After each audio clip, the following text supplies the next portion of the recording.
A while back, I went to a yard sale and was given all these beautiful shells that I knew I would decoupage. So I painted the inside with just some white paint, and now I'm going to use these big ones with this springtime toile to paper from Dixie Belle Paint Company. It has these cute little rabbits on it, so it's a rice paper, and all I'm going to do is lay down my shell and decide exactly where I want to cut it to fit a bunny in there. I want to make sure each shell has a beautiful bunny and some flowers to go with it. I make sure when I'm cutting, I give myself a little extra room around the outside of the shell. That way I can cut some relief in it to get it to fit into that shell nicely. So you can see how it kind of crunches up inside the shell. So I'm going to cut a little piece to kind of give me an area where I can push it down and cut away some of that extra to fit inside the shell nicely without wrinkles.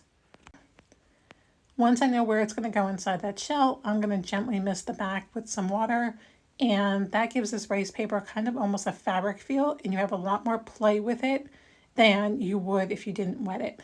So I'm going to put down some decoupage medium. Here I'm using satin clear coat, but you can use any decoupage medium of your choice, and I'm giving it a really generous amount on that shell because I don't want to have any air bubbles or spots that won't stick correctly. Rice paper is really forgiving, so I can just push it down with my fingers, and I can even move it around a tiny bit and stretch it if I need to. I want to make sure on that curved surface that there's absolutely no air bubbles, so I'm going to keep pushing it down with my finger, being gentle with it enough that I'm not going to rip it, and then I get my wet brush and finish coating the entire thing and pushing out any air bubbles or wrinkles with my brush.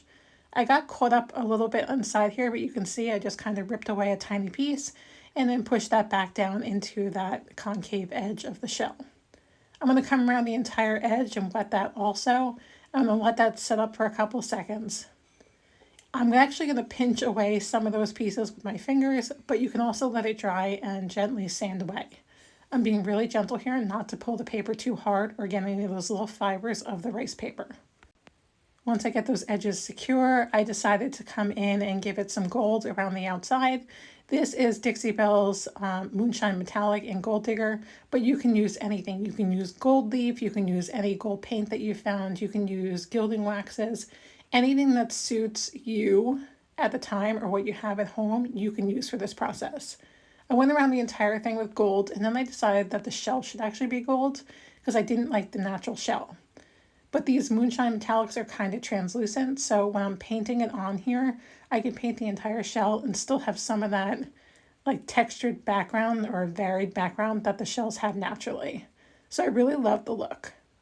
Once the entire shell is dry, I'm going to coat the entire thing with a water repellent sealer, just in case I don't know what people are going to put inside of it, whether their hands will be wet, if it's in the bathroom, something like that. I want to give them a little bit of protection. I think they came out absolutely adorable. They're cute little gifts that I brought up to the shop. And I think anyone would love to have one as a gift. Thanks so much for watching, and don't forget to subscribe for more.